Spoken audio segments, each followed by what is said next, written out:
Golden gate bridge বিশ্বব্যাপী একটি চিহ্নিত এবং জনপ্রিয় স্থাপনা। আধুনিক বিশ্বের সপ্তম আশ্চর্যের একটি হল দ্য গোল্ডেন গেট ব্রিজ। এটি যুক্তরাষ্ট্রের ক্যালিফোর্নিয়া রাজ্যের সান ফ্রান্সিসকোতে অবস্থিত। এটি বিশ্বের অন্যতম পরিচিত এবং চিত্তাকর্ষক ব্রিজ হিসেবে বিবেচিত হয়।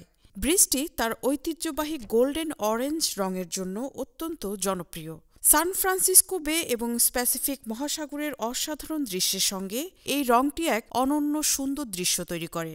গোল্ডেন গেট ব্রিজের নির্মাণ কাজ শুরু হয় ১৯৩৩ সালে এবং ১৯৩৭ সালে এটি উদ্বোধন করা হয়। এটি সান ফ্রান্সিসকো শহরকে ম্যারিন কাউন্টি থেকে সংযুক্ত করে।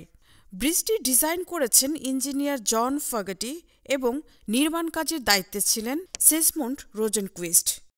এটি তৈরিতে খরচ হয়েছিল প্রায় $৩৫ মিলিয়ন। ব্রিজটির মোট দৈর্ঘ্য প্রায় ২,৭৫০ মিটার। গোল্ডেন গেট ব্রিজ গাড়ি, সাইকেল এবং পদচারণার জন্য খোলা থাকে। বিশ্বের অন্যতম ব্যস্ত সেতু এটি। এখানে প্রতিদিন প্রায় ১,১০,০০০ যানবাহন চলাচল করে। গোল্ডেন গেট ব্রিজ মার্কিন যুক্তরাষ্ট্রের একটি জাতীয় ঐতিহ্য হিসেবে পরিচিত। ১৯৯৪ সালে এটি যুক্তরাষ্ট্রের ইতিহাসের অন্যতম গুরুত্বপূর্ণ স্থাপনা হিসেবে অন্তর্ভুক্ত করা হয়।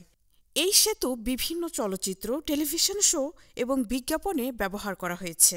গোল্ডেন গেট ব্রিজের চমৎকার নকশা এবং সাসপেনশন ব্রিজ প্রযুক্তি বিশেষভাবে পরিচিত। এর বিশাল আকার এবং প্রধান টাওয়ারের উচ্চতা স্থাপত্যের একটি চিরস্থায়ী রূপ ধারণ করেছে। ব্রিজটি নির্মাণের সময় প্রযুক্তি ক্ষেত্রে একটি বিপ্লব ঘটিয়েছিল, বিশেষ করে তখনকার যুগে মনোমুগ্ধকর সেতু নির্মাণে নতুন সম্ভাবনা সৃষ্টি করেছিল। সেতুটি মার্কিন যুক্তরাষ্ট্রের প্রতীক এবং পর্যটকদের জন্য একটি প্রধান আকর্ষণ। ব্রিজটি সারা বিশ্বে লাখো পর্যটক এবং দর্শনার্থীদের মনোযোগ আকর্ষণ করে, যাদের অনেকেই ব্রিজটি দেখতে সান ফ্রান্সিসকো যান। এসব কারণে গোল্ডেন গেট ব্রিজ শুধু একটি স্থাপনা নয়, এটি একটি সাংস্কৃতিক এবং প্রযুক্তিগত আইকন হয়ে উঠেছে, যা বিশ্বজুড়ে সমাদৃত। Marufa Kamal, news desk, hello Bangla.